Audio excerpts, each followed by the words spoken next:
Hello, everybody. You're listening to Creep It Real, and I'm Ashley. And I'm Bianca. We're Creep It Real. Thanks for listening. I wait for it every time. So, how's everybody doing this week? Thank you for joining us. Welcome back, everybody, again, and welcome to the family. KP from Washington, Jeannie from Texas, Nick from Texas, Zach from Ohio, Katie from Massachusetts, and welcome back, Allie from Florida. Oh my goodness. I love this. I feel like I'm exploding from the inside right now with happiness. It's like a true blue family. It really is. So if you want to go join our family, you can head over to patreon.com/creepitrealpod and join us. Yes. Or you can There's find lots us of stuff on going on the website at www.creepitrealpod.com. You can do that too. We had a really huge pre-order on the Halloween shirts, which we're super excited about. We ordered them and some new shirt packaging. Again, super pumped about that.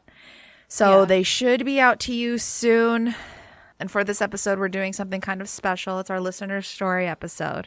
That's right. We're so excited. I cannot even tell you. I literally was near tears listening to some of these stories. I'm not kidding. Just because I was like so happy by how good they were and how great everyone told them. And I just can't wait. I can't wait. So it's like, I can't tell you how excited I am. And then I was just thinking, how many listeners do we have that are just the coolest people ever?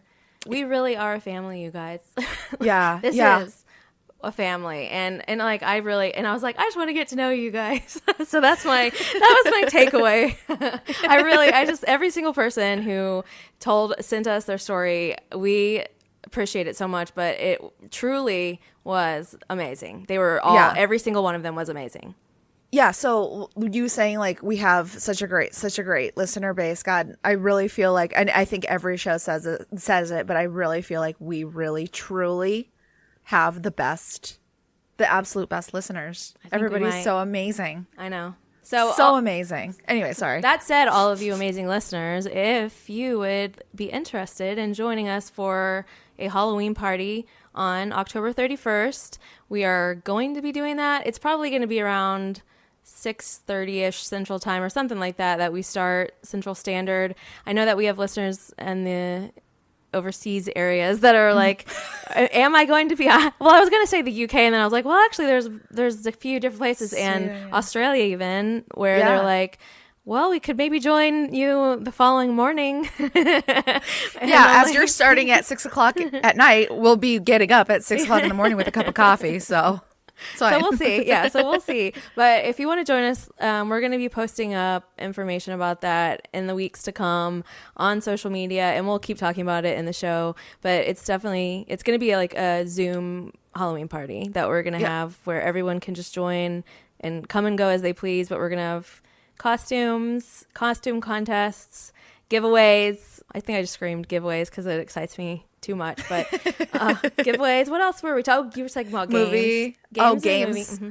So I have a really cool game that I think most people will like, but everybody has to kind of be on an honor system. But then again, it's kind of like, is it going to be too, like, I wonder if it's going to be that many people that are going to play the game, that it's going to be like crazy, like, I don't know. Well, we'll talk I think about the whole thing has to be on an honor system because we're doing Halloween contests and stuff, or costume contests. So true. I wonder if we could do something party. With that. What's that game called? It's like, it starts with a K. It's like Kabloom or something. I don't know what it's called.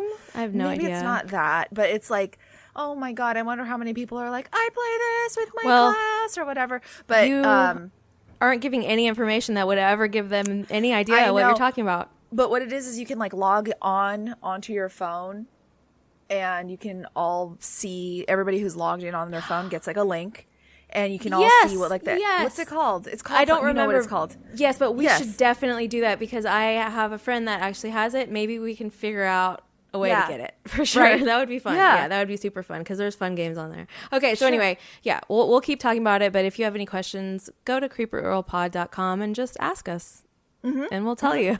Okay, so without further ado, let us bring you our listeners' spooky tales. Enjoy.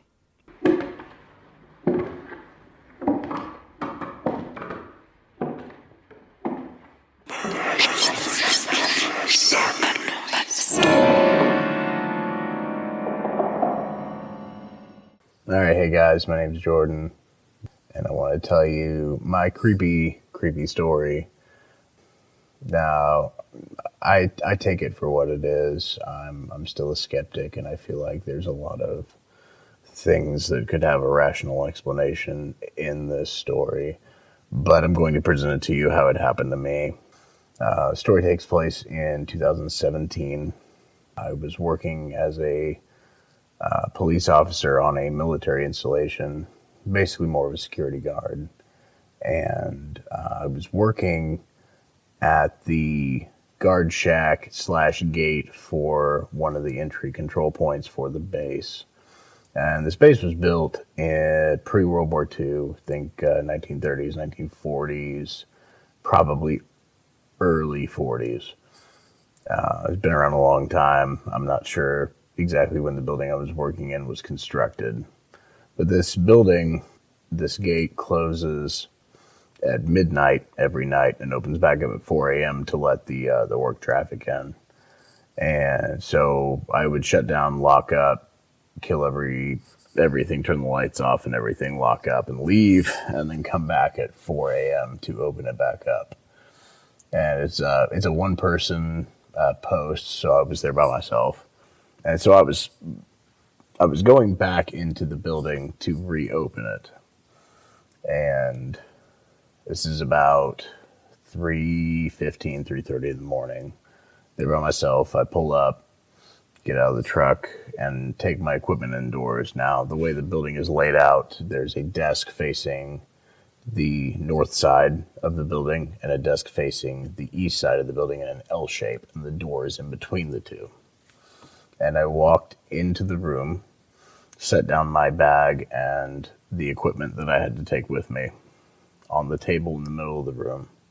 And I'm standing at the desk that faces east.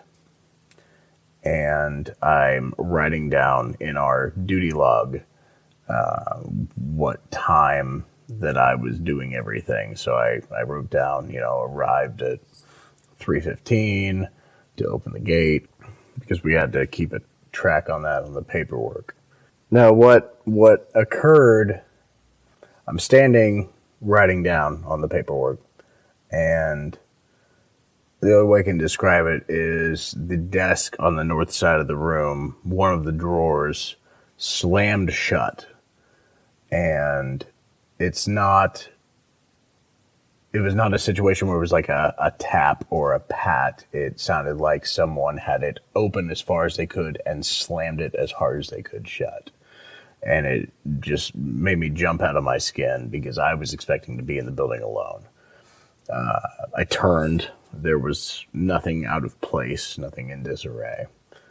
I looked, all the lights are still off, and I'm still standing there in the dark by myself. Building is empty. I walked into the adjoining room that is like a little weight room, ensured that there was no one in that room, checked to make sure that back entrance was locked, which it was from the inside. And as I walked back into the main room that I was talking about before with the desks, the phone started ringing. Now, our phones on the base, they keep a log of every call that comes in and out. It gives the phone number on the screen as well as fancy office desk phones. So the phone starts ringing and I answer with my customary greeting.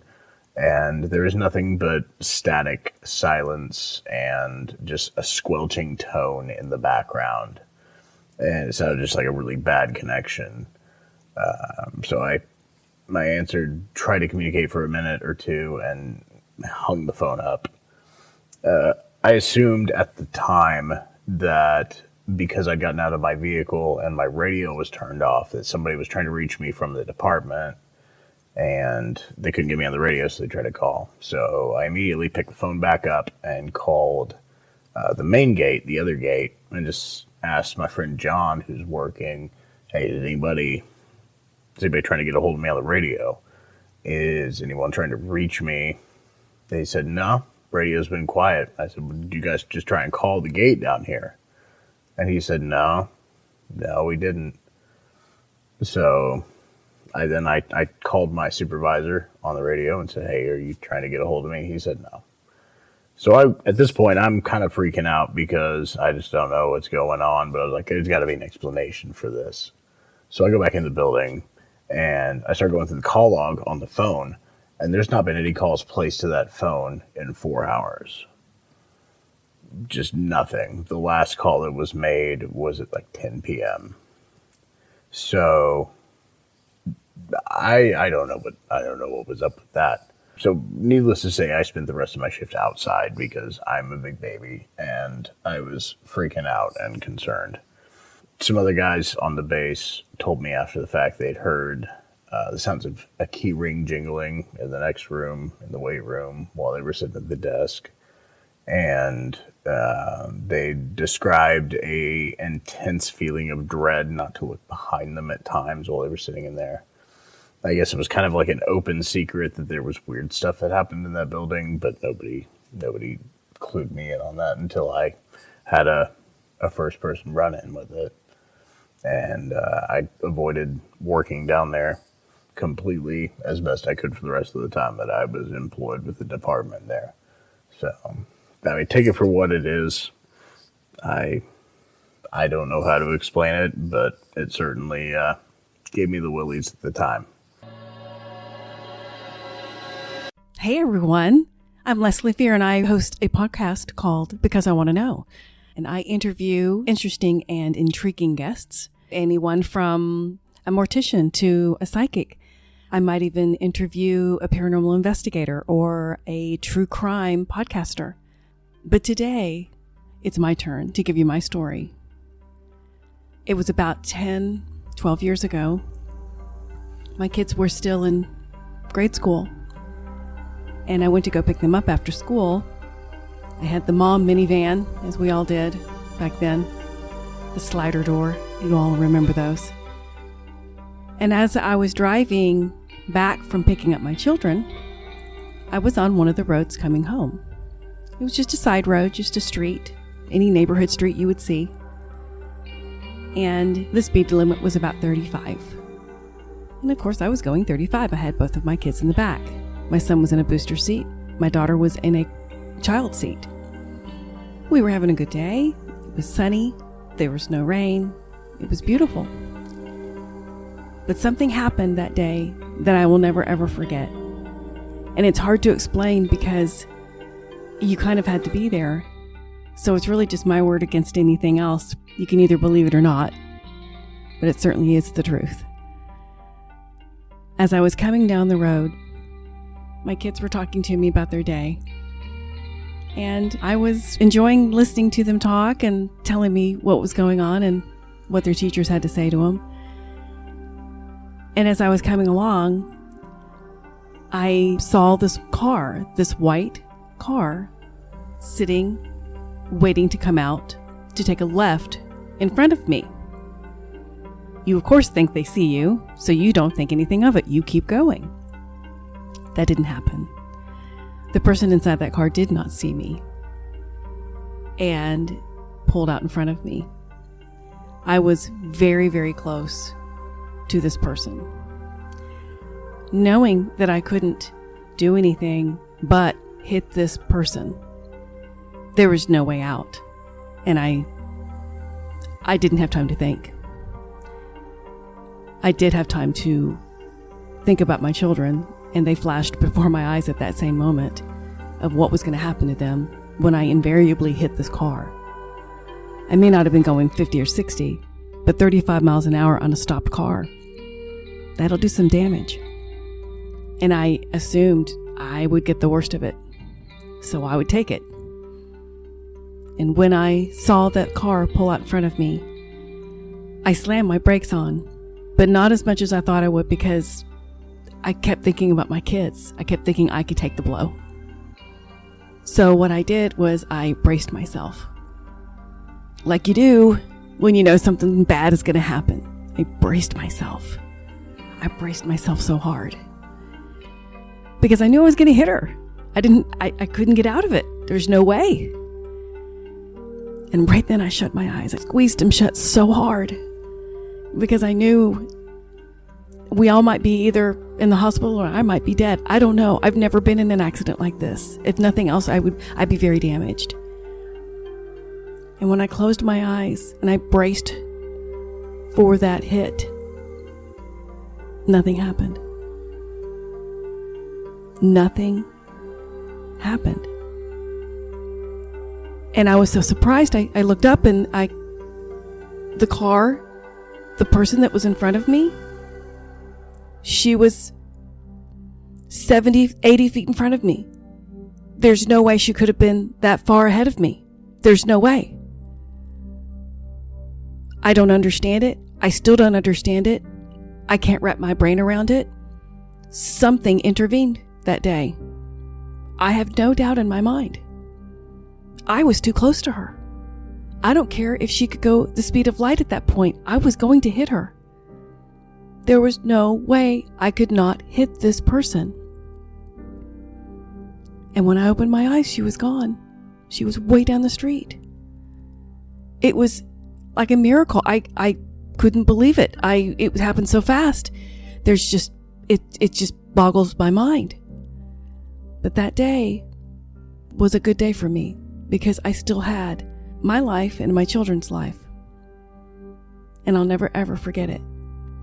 Happy Halloween.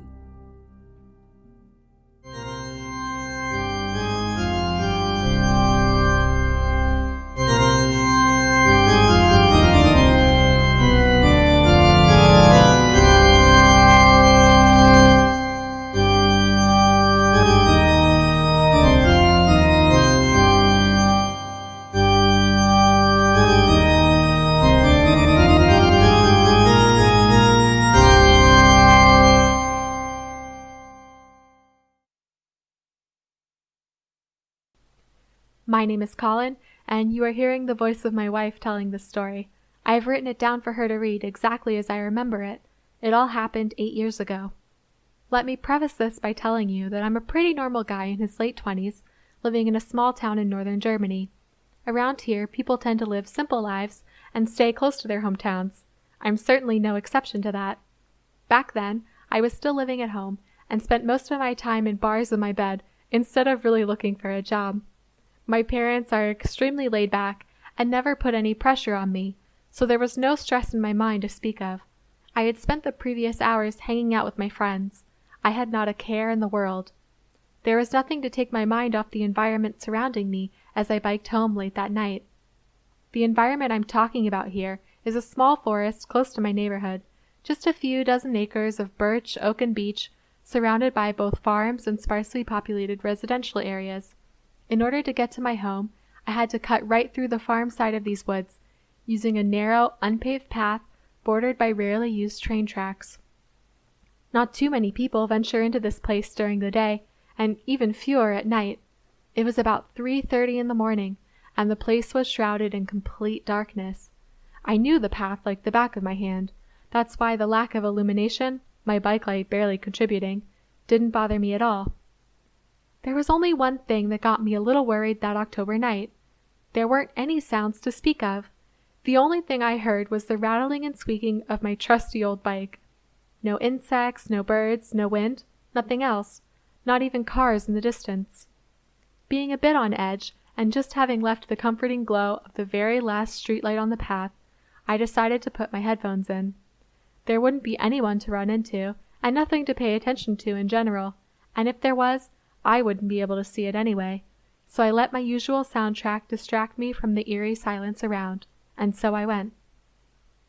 More than halfway down the path, I was violently kicked out of my relaxed state of mind. I was going slow considering the darkness, so abruptly breaking to behold whatever was near me wasn't what suddenly made me wake up from my trance. It was the sight itself. Hovering at the edge of the farmland bordering the woods was what I can only describe as a glowing orb. It was a yellowish-orange in color and about twice the size of a human head. It was completely featureless. While I couldn't believe my eyes, I just knew that I had to get away, and I had to get away now. I can't tell you if it made a sound, since I was too dumbfounded to even try and remove my headphones. But I can tell you that I'm sure, I'm certain, that it made a conscious effort to follow me. As I got back on my bike, it hovered closer to my path so that only a thin line of trees were separating us. It sped up as I did, following me parallel to the bike path I was on. In a panic, I pedaled faster and faster in my attempt to get away. It didn't matter how fast I was going, it was matching my speed with ease. All of a sudden, I watched it shoot up into the sky. It was there one moment, and it was gone the next. It didn't reappear the rest of the way home. I didn't know what to make of it, and to this day I still don't. I've heard of natural phenomena like ball lightning, but it followed me on a night with clear skies, with not a storm in sight. A few years after this encounter, I was biking around the edge of the forest to avoid going through it, when I spotted, from a distance, a familiar but sickening yellow-orange illumination through the tree line. To my relief, it did not approach me again, nor did I wait around to see if it would. While I still bike home late at night, I no longer have to go near the forest to reach my home. Whatever that was, whatever I have seen, I can't even tell you if it was a living being. The only thing I know for certain is that there is something in those woods. It means a lot to me to share this story. I have only told this to a very small number of people, so having it out there hopefully helps me to get some closure. I honestly try not to think about it, because I know nothing about it, and don't have any answers for what I've experienced. I just can't shake the feeling that it knows something about me, and I can't help but fear that it is only a matter of time before it appears again.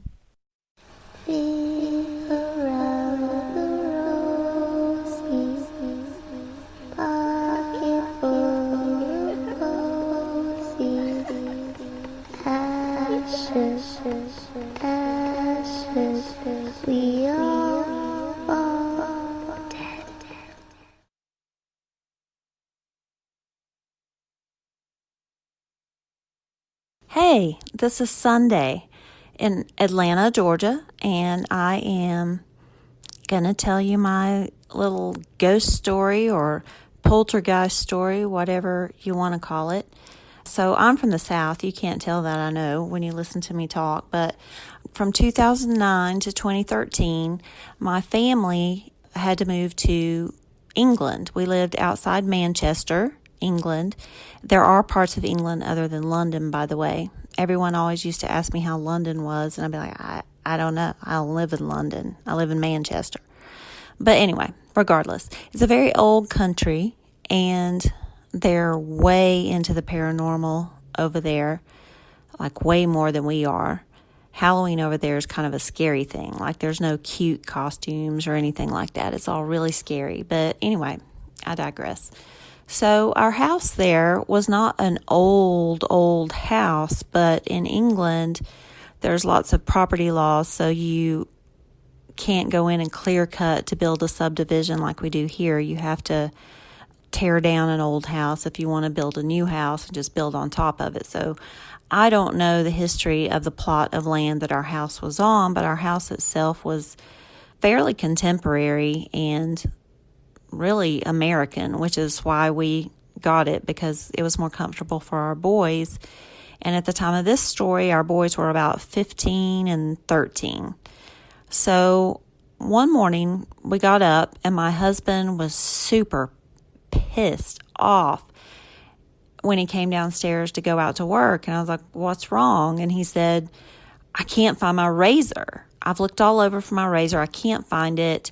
I had to use your razor to shave. And, you know, ladies, we all know they don't like to use our razors and we don't like to use theirs. So I was like, well, God, I'm sorry. Maybe one of the boys borrowed it, especially our 15-year-old, because he's about that age. Maybe he felt like he needed to shave. I'll try to track it down when I get them up for school. Sorry. So he went off to work. So I have to describe kind of how our bathroom was, our master bath. It was long and narrow, and the sink was really wide based and it had really wide sides to it, but there was a slanted ceiling over it with a skylight.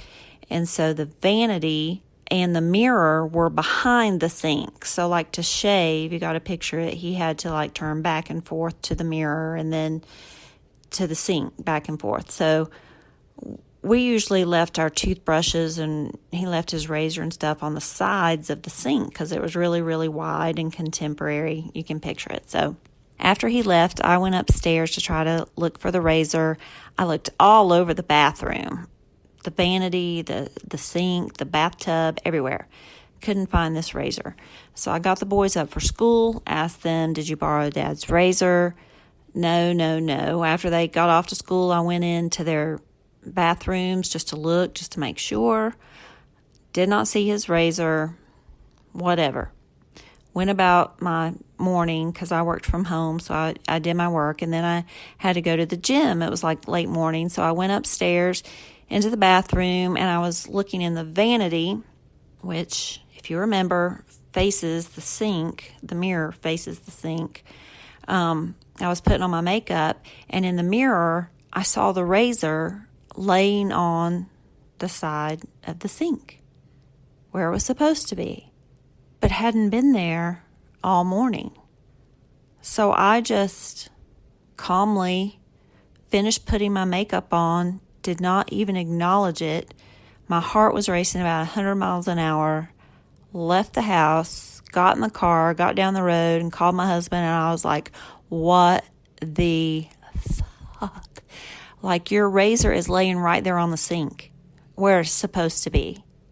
And we, to this day, have no idea about that, but we just never acknowledged it because my view is, like, you don't engage the poltergeist because then they just enjoy toying with you while you're there. And luckily, we got relocated back home to the United States about 2 months, 3 months after that. So all's well that ends, I guess, but we still don't know what all that was about. So yeah, we call it the razor story.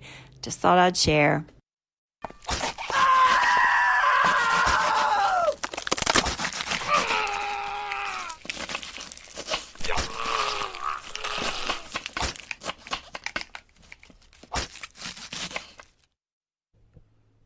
Hello, everyone.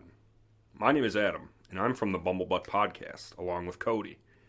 I would like to, right now, thank Creep It Real, Ashley and Bianca, for allowing me to come on here, tell my little paranormal story that has had me scratching my head for the last 11 years, it seems.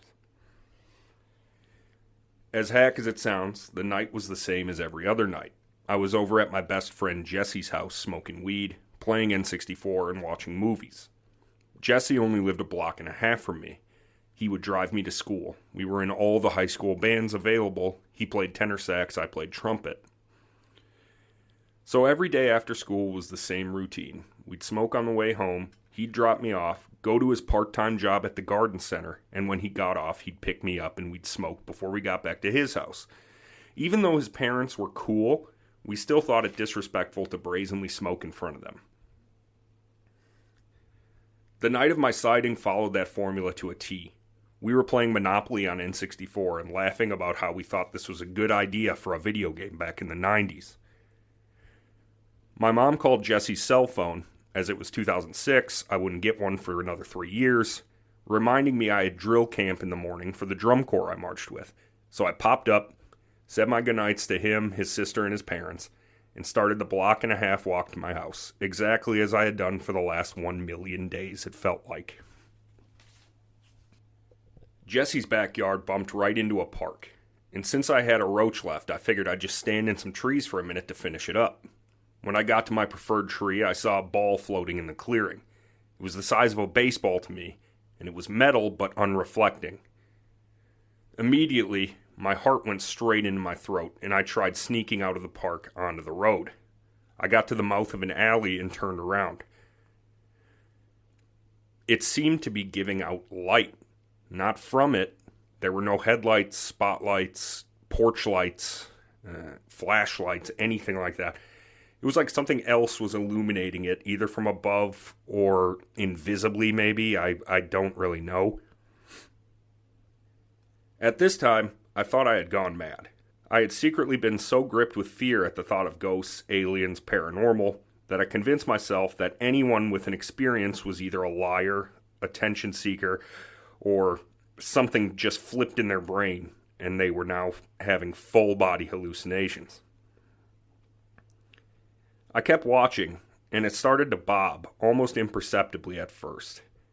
I kept trying to hear for noises, but the only ones I could remember were the ones that were supposed to be there, like the wind shaking the leaves in the trees, and a Mexican household playing loud polka music.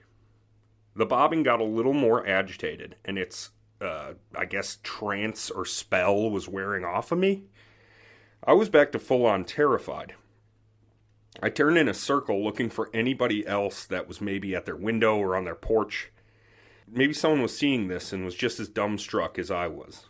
When I turned back around towards the ball, it was the only thing in my field of vision. I thought it was coming right for my head, so I hit the pavement, scraping my knees and hands all up. And a split second later, it was completely gone. I've thought about what happened almost every day since then, and I can't tell if the ball got really close to me or just expanded and made it look closer to me. There were no in-between frames when the size changed, and none when it disappeared. In my brain, I'm convinced that wasn't a craft, but some kind of portal or gateway. I didn't talk about it to anybody. I just wanted to forget that awful hallucination. But as time continues to go, and my life experiences keep piling up, I am certain I saw something paranormal. I still just have no idea what it is, no frame of reference. Maybe one day I'll get some answers, huh? Hopefully Ashley and Bianca can help me out.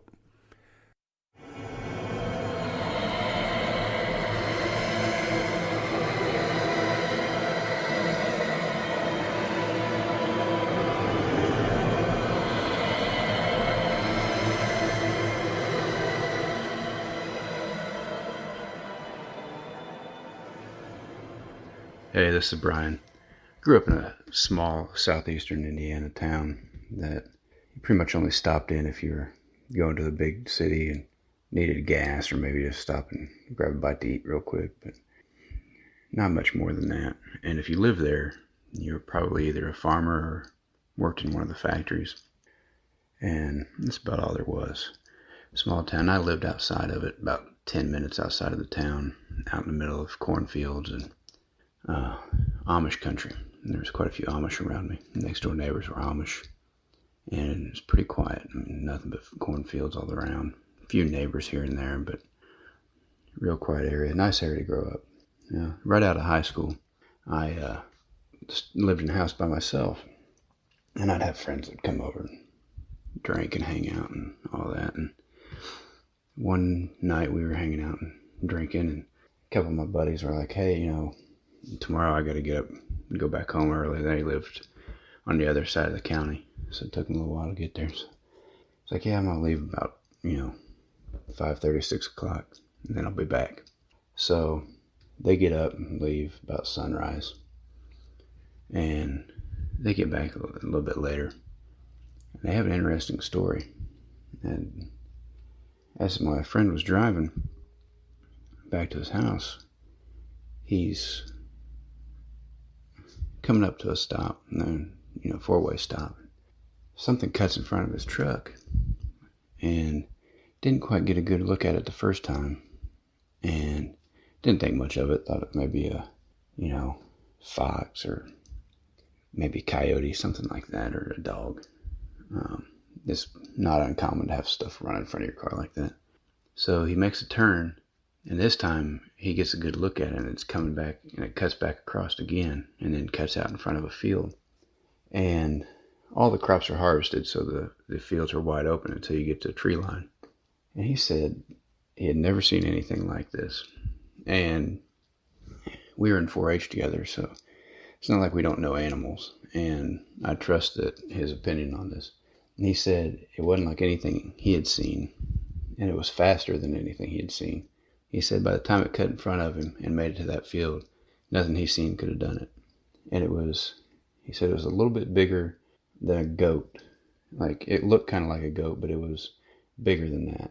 And it had hair towards the head that was kind of almost like a mane.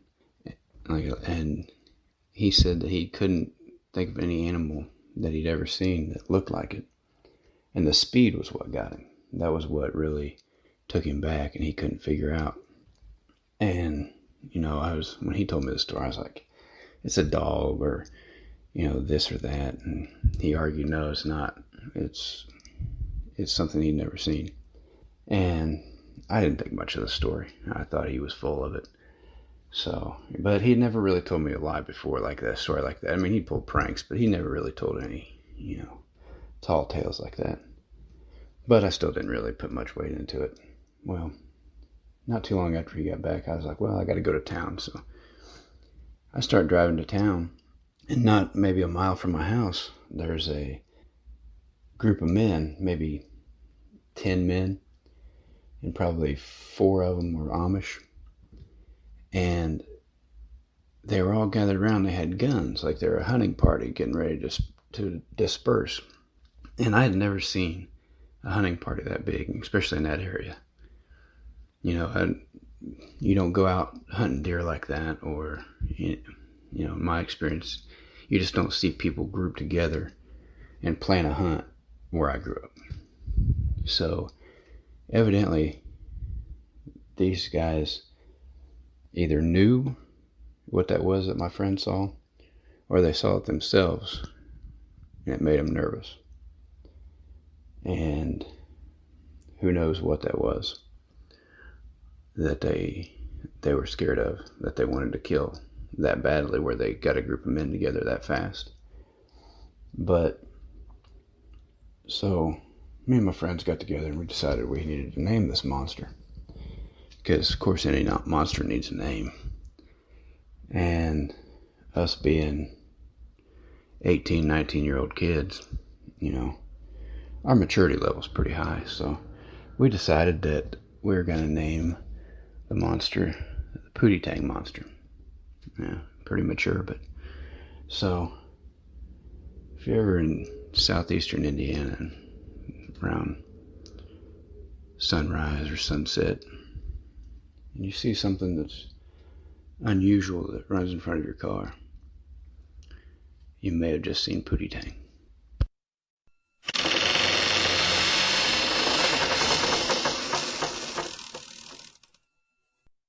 Hey, I'm Dakota, and I'm here to tell you a spooky story that's not really spooky and just actually really pretty nice. So, the beginning of the story is you need to know about my grandma. My grandma was the sweetest old lady. She always had gingerbread cookies ready for whenever anyone was to pop around. Always had a fire going. No idea why, but I guess she felt the cold. And she loved her garden. Like, no one was allowed to touch that garden except for her. It was her pride and joy. And my grandma lived in a huge old house by herself. And this house was, a bit spooky, but the house story is for another day. So my grandma had lived there for ages, like for as long as I can remember. And one day, sadly, my grandma passed away.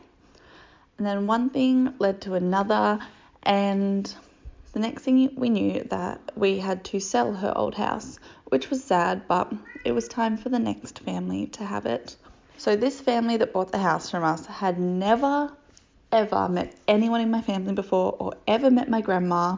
Completely random. That's super important to remember. They were complete randoms.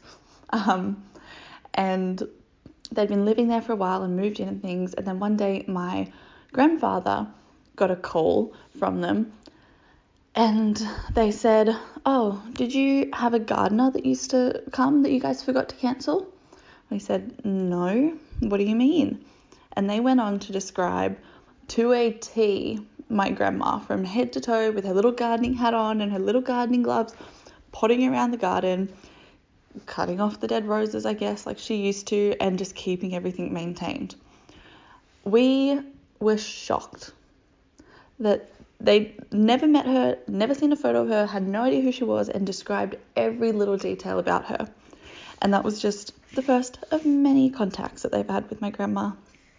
the family that lives there, they frequently come home to the smell of like gingerbread cookies in the air. They've seen like the fireplace, like the logs in the fire move as if someone was, prodding the fire just to get it a bit warmer. All of these little things that Grandma was known for, they pick up on and they see and notice around the house, which is crazy. So my sweet old Grandma potters around her old house, just looking after everything and making sure that the new family's keeping her garden alive for her. And that's my not spooky story.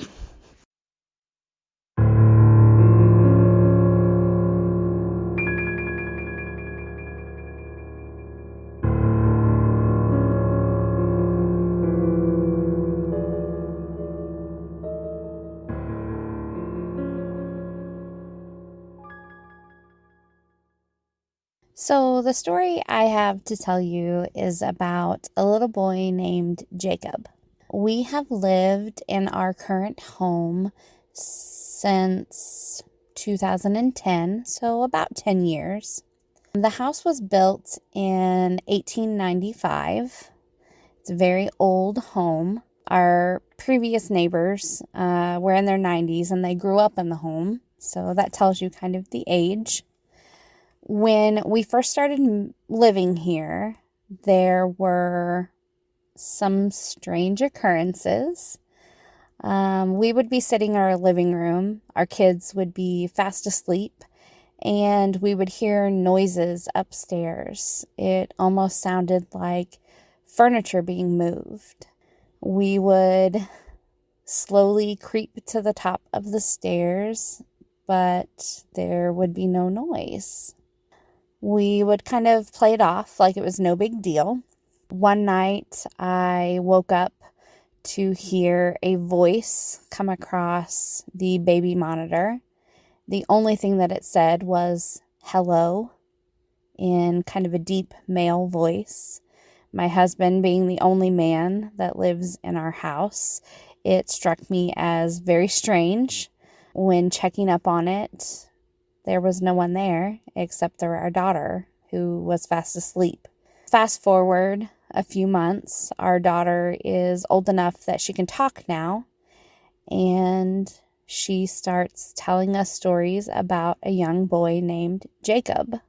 Our daughter is 11 now, and she still remembers Jacob. She still talks about him occasionally.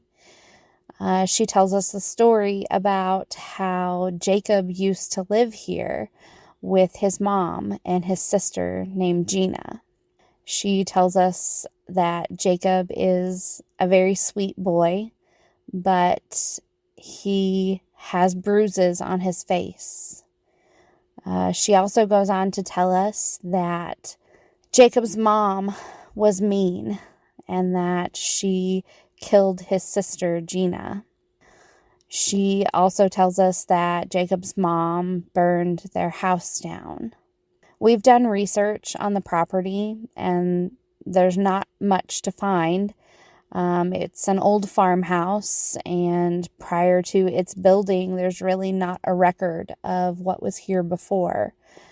But our daughter has always been convinced that Jacob and Gina and their mom lived here. She told us this story originally when she was about 2 years old. She wasn't really old enough to have been influenced by anything, and she still is certain that Jacob was here. Jacob was her friend. And I don't really question it, because sometimes kids understand things that we don't really understand as adults. And if Jacob is looking for a friend, I'm happy to let our family be one.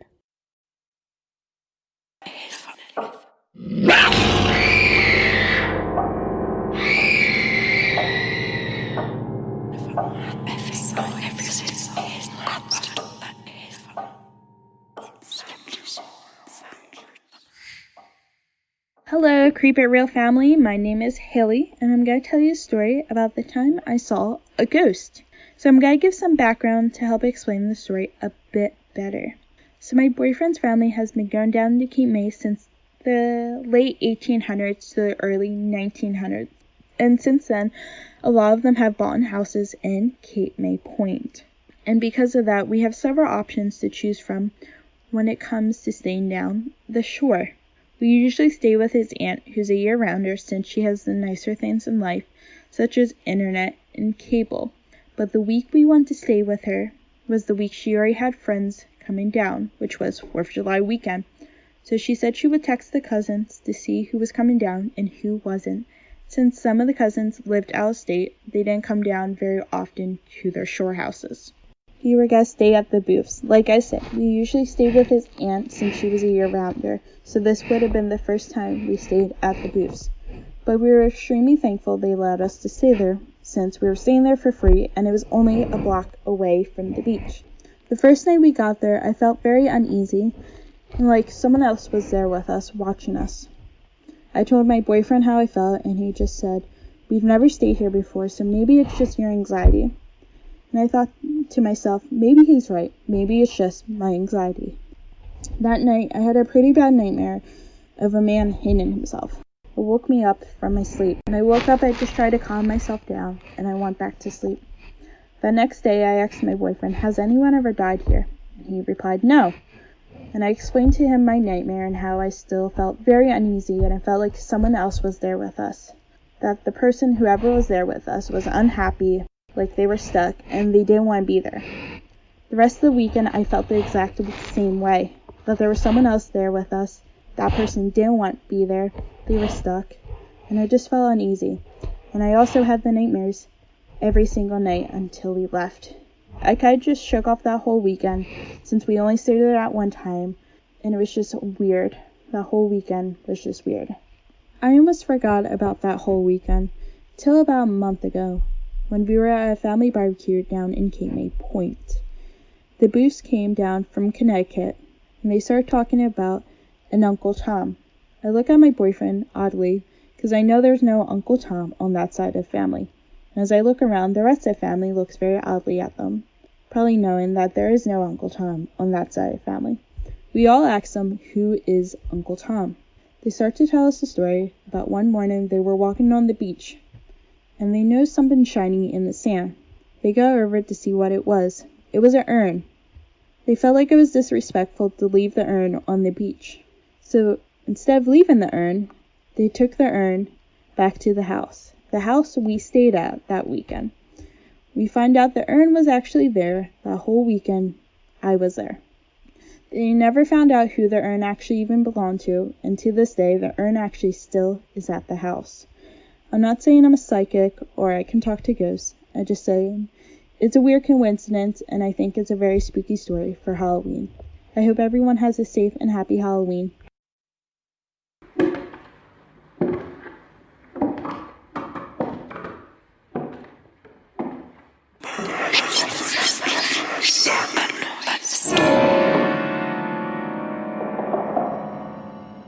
Hey y'all, I've been really excited. I'm super stoked to share this story with y'all. So, a little bit of backstory. My family and I moved into this place when I was 8. We lived there for 6 years, and we moved in, and after we were looking at the house, and I remember looking at the house like very vividly, and we were going through, and I was imagining what the kitchen would look like in the dining room, and then right next to the dining room living room there was a hallway, and in that hallway you went to your right and that went downstairs. And we were like, oh, this is gonna be the girls' den, because it was me and my sister. And we're like, we're gonna hang out, because there was one room down there and then like a pantry type area. We're like, we're gonna hang out down here, and we never did. 6 years, we never spent a night down there. Very bad vibes. I didn't know I was an empath till later, and now I know that, and so now I can like decipher kind of what went down and like what entities kind of were where, because I could feel them, but I didn't know that's what I was feeling. I was just like, this place is especially scary. I slept in the same room and same bed as my sister most of my life. I really wanted to be in this room, but this room had really bad vibes. Like, no one wanted to be in there alone. And it connected to my sister's room, so you had to open the door, and you went into her room, and on the left was a long closet, and then just the right was the room with a window, and then in front of you was a door. You opened that door, and it's like the added bedrooms there, and it had like the windowsill that you could sit in directly in front of you, and then to the right was a wall, and to the left was a wall that had a door that shared to the garage. And I was like, hell yeah, that's my room. Fun fact, didn't move into that room until like 2 years into living there because the vibes were very bad. And most of the time I slept with the door open, or I didn't sleep in there. I just kept my stuff in there. And to the left of the window and on the left wall, there's a door that leads to the garage that has like a deadbolt that's locked. That's like the upstairs. That's basically just the downstairs. We thought we were going to be we thought we were going to use as a girls' den, but really bad vibes. We never spent a night down there. We lived in this house for 6 years. Yeah, super haunted. Super haunted. I have lots of stories.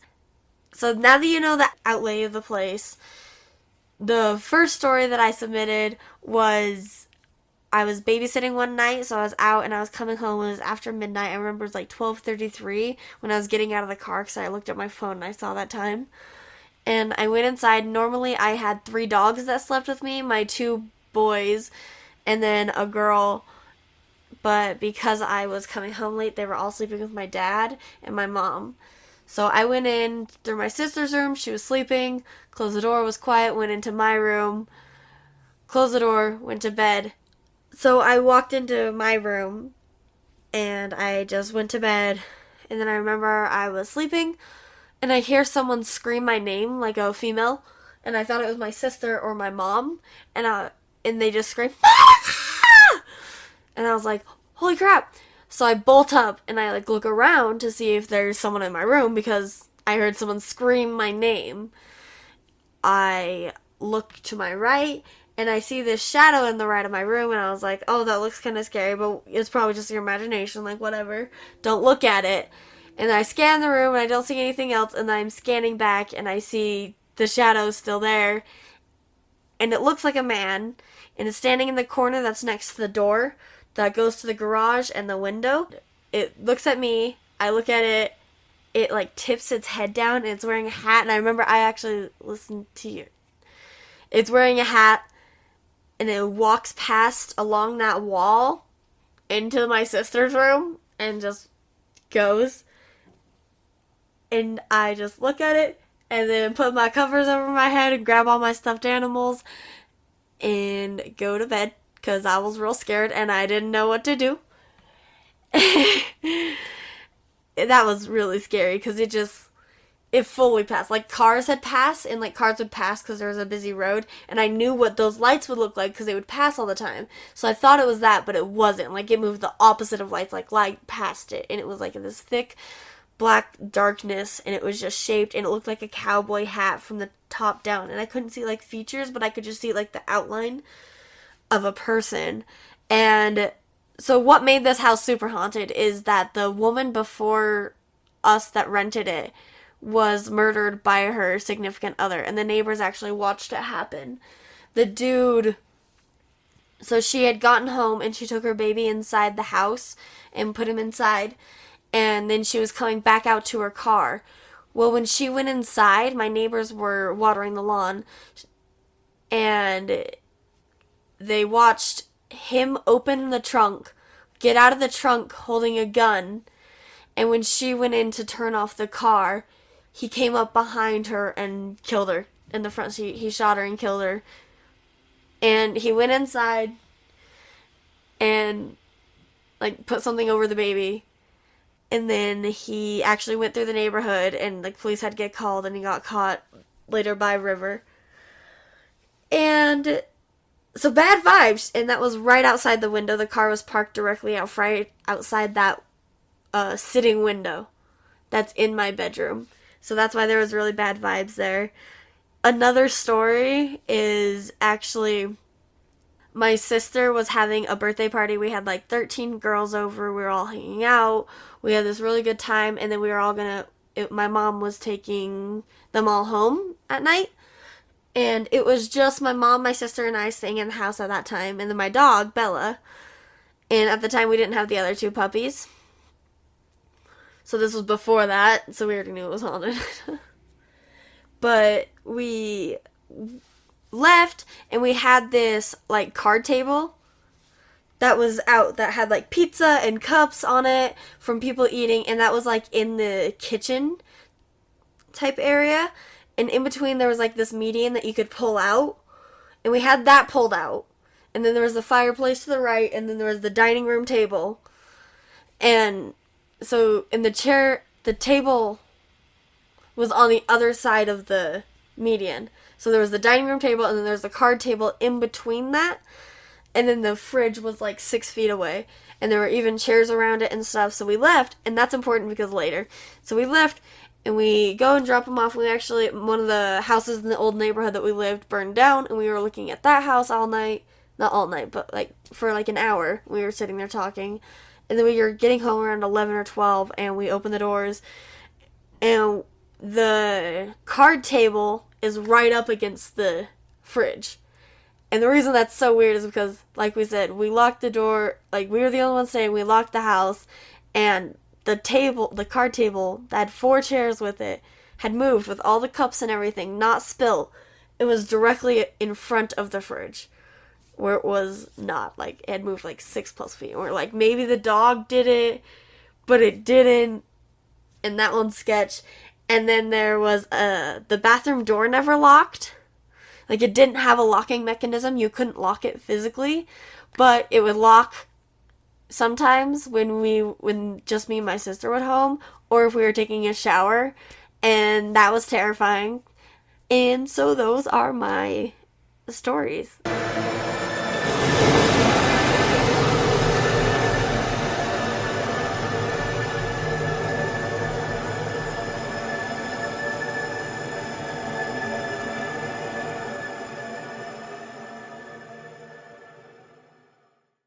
Hello, my name is Philip. I do a podcast with myself and my friend Cody. It's called the Subliminal Deception Podcast. You may know Cody from Bumblebutt Podcast that he does with his co-host Adam. I grew up on a farm, and from as far back as I can remember, that farm and the farmhouse seemed to be haunted. That was pretty much the opinion of myself and my entire family. Really, the most haunted part of the home was the upstairs. Basically, anywhere or any room near the attic. Also, the bathroom and both upstairs rooms felt haunted. Another part of the house that felt very haunted was the staircase. Anyone who walked down those stairs would immediately feel like someone was chasing behind them. Even when friends would come over for the first time, you would hear them running down the stairs because it would feel like someone was chasing them. They would even get to the bottom of the staircase and look behind them as if they expected to see someone running down after them. One of the weirdest stories probably is my older brother was visiting with his son from Arizona. He was changing my nephew on the bed upstairs, and his son looked at the closet in one of the bedrooms and started freaking out and pointing at the closet. My oldest brother looked over at that closet, and he claimed that he saw like waves coming up from the ground, almost like there was a heat source there. And he looked back at his son, and his son was freaking out. So he grabbed his son and ran down the stairs. I imagine he took about 4 or 5 steps at a time. And when he came downstairs, he was freaking out. His son was freaking out too. Basically, whenever you were in this house, you would hear footsteps. If you were in the living room, you would hear footsteps above on the second floor. Another place that you wouldn't go was the attic. There was a very large attic, and anytime you would go in there during the day to put anything away, you would always see the furniture, the chairs, and if you went in there the next day, they would seem to have either moved or be facing different directions. Some of the other weird things around the farmhouse: a man that people have claimed to see. It's an old-time farmer wearing overalls and a straw hat. And they would see him coming out around the field, or you would see him from the window from inside the house. You would see him out in the yard. One of the ghosts that we think was haunting the house actually came from a different house and followed the family who had originally built the house on my farm. They claim that the ghost's name was Charlie, and that Charlie had died when he had fallen down the stairs. That's what we think is what causes everyone to feel like they are being chased down the staircase. When my brother went to college, he claimed that he felt like there was something sitting in the passenger seat of the vehicle next to him the entire 3-hour trip back to college. And when he got into his dorm room, he said that it felt like someone was in the room with him the entire time. While he was relaxing on his bed, all of a sudden the TV turned on. He got up to go turn it off, and when he turned towards the bunk bed, he could see the indent on the top bunk, as if there was someone sitting on that bed.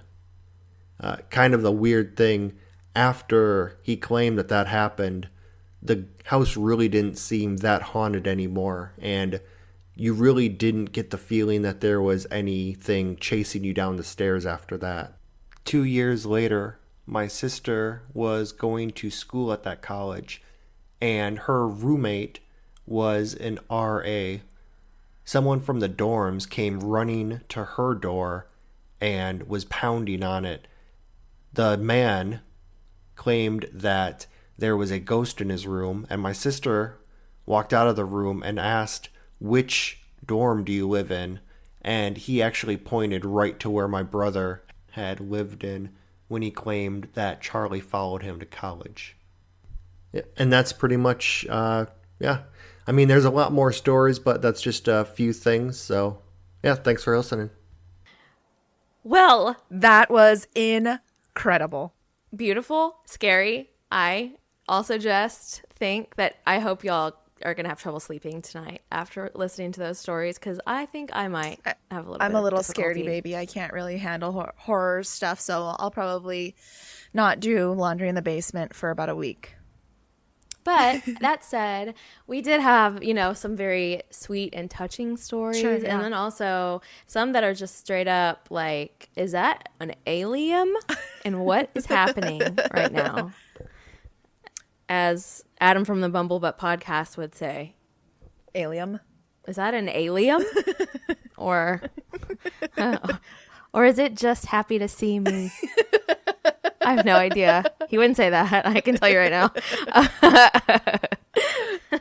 Okay. So anyway, thank you guys so much. I cannot even begin to tell you how much we love you for sending us those stories, for being so amazing when you told us those stories. And I just, I love you so much. Yeah. We love you. Like I said at the beginning of the show, we really have the best listeners who we really feel are not just listeners, but friends and a part of our family. Yeah, for sure. So anyways, if you also want to be a part of our Patreon family, head on over to patreon.com/creepitrealpod.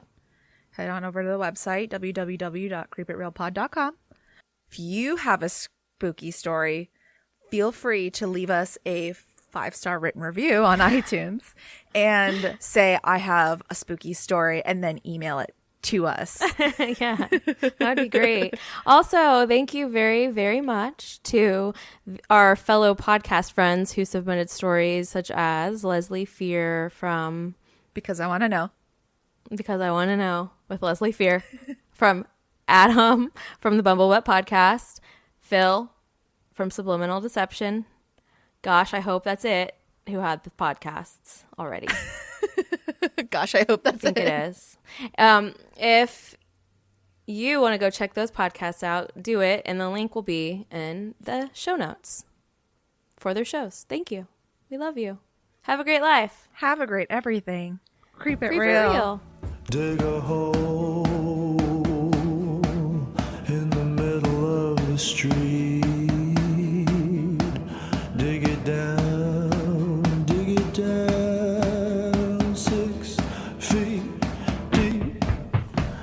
You should know what's really going down below. Dressed in their best clothes, there are rows and rows and rows of dead man clothes. I'm talking about dead man clothes.